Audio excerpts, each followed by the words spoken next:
Hey there, I'm Casey, and I play Fandren as a half-elf rogue. And I don't yeah, actually. this is what he did yesterday. Yeah, I don't actually remember how I we. don't remember how Chandler started either. It was just like him explaining his character for just a hot second. And then I think we literally are just like, oh, I didn't think about how to get into this. And you'd think after making that mistake once, I would have come prepared, but I didn't. Uh, but I think that's the one that's going to release. Okay, so yeah, let's jump in. Oh my God, did you hear that? That was my back. Yeah, let's jump in and kind of do like a little deep dive into Fandren for just a second before we get into like the main story here in whenever we do that. Wow, yeah, maybe I'll find a more graceful way out of that sentence in the edit, huh? Fandren, this is it.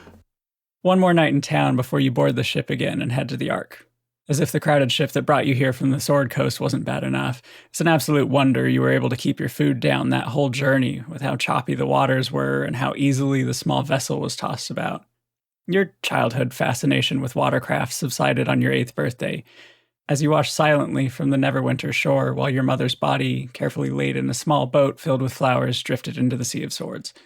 It was several weeks later when Tram stopped you from making what could have been a grave mistake. He took you under his wing. Not that bugbears have wings, it's a metaphor, but he gave you knowledge, experience. What was the first thing that Tram taught you? So the first day that Tram started teaching Fandren stuff, he gave him Histramo's 3 rules of strategic possession acquisition. The first rule is always go after the big guy. The little guy, everyone expects you to go after the little guy, Right. because they're small and defenseless. So the little guys expect to be targeted. So they always have extra security precautions. They're always more prepared. They're more crafty when it comes to self-defense and Out of necessity. yeah, out of necessity, because they're so small, because they've been targeted their whole life. The big guys always think that their stature deters thieving, and they never expect to get got. So they just saunter around with their guards down. That's surprisingly insightful. His second rule of strategic possession acquisition was dress normal. If someone sees you skulking around in a hood or dark clothes in broad daylight, they're going to assume that you're up to something. So you're not going to be able to everyone's going to be looking at you. You wear a safety vest. Yeah. Yeah. Yeah. Wear a safety vest and maybe a Letterman's jacket. Oh, perfect. I had friends in Portland who used to wear safety vests and hard hats to do graffiti because everyone would assume that they were paid to do it if they were wearing the OSHA-approved gear.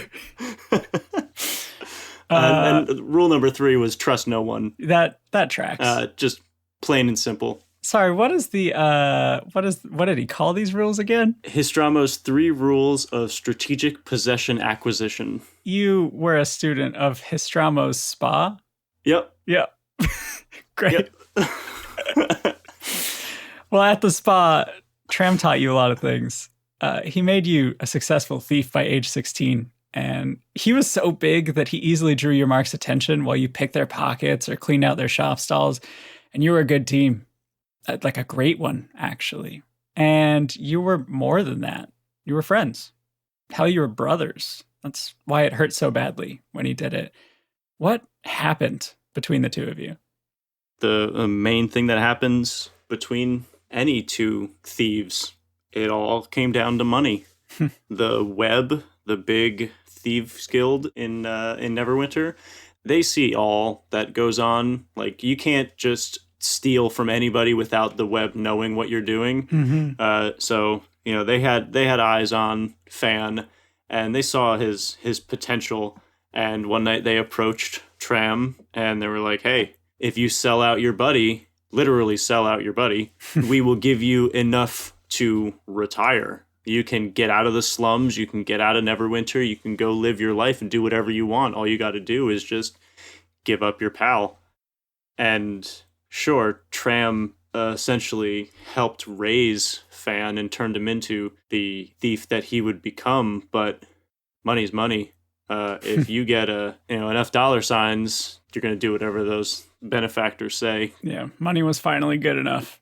It didn't matter that you lost your partner because you gained knowledge, a lesson. You learned not to rely on anyone else too much, to guard yourself and reserve your trust. You hadn't intended to be involved with the web, but once you were in the thick of it, you realized that there were few other members that could hold a candle to your skill. When Tram rode out of Neverwinter, you were a fly, ensnared. But within 3 years, you earned the name Ghost Spider.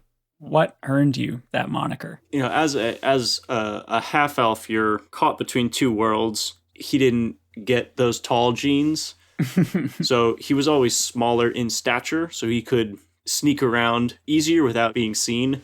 And growing up in the slums of Neverwinter, he learned how to hide because he was so good at misdirection and just like disappearing. and just disappearing.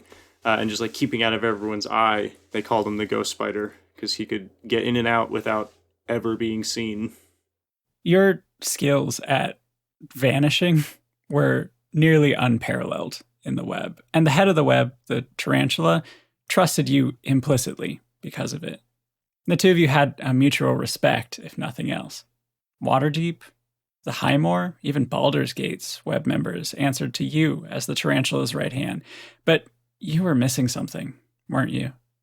And that's why you went to find him, your birth father. Did you get to meet him? No. The only person that he interacted with was the gatekeeper at Everesca, which was the elven stronghold where his father lived. Fan wasn't allowed through the gate. The gatekeeper wouldn't let him through.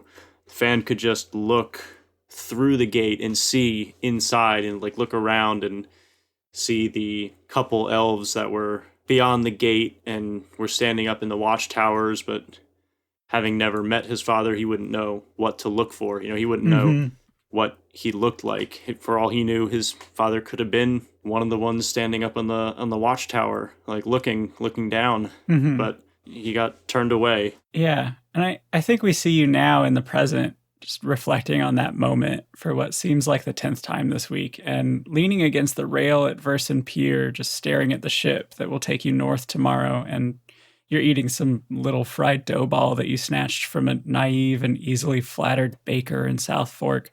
What's your plan now? Are you really gonna do as the tarantula asked and try to convince the thieves of the archipelago to join with the web? No. No. It might be some thieves' like dream to join the web, but Fan was fine just being his own guy. Free agent. Yeah, being a free agent, you know, not being tied down to anybody. And if he's going to be tied down to someone, like, he's going to be the one in charge. He's going to have people working for him. But if that's not an option, then he's not going to, you know, dance to someone else's fiddle. Yeah. So, no, he's going to go to the archipelago and disappear.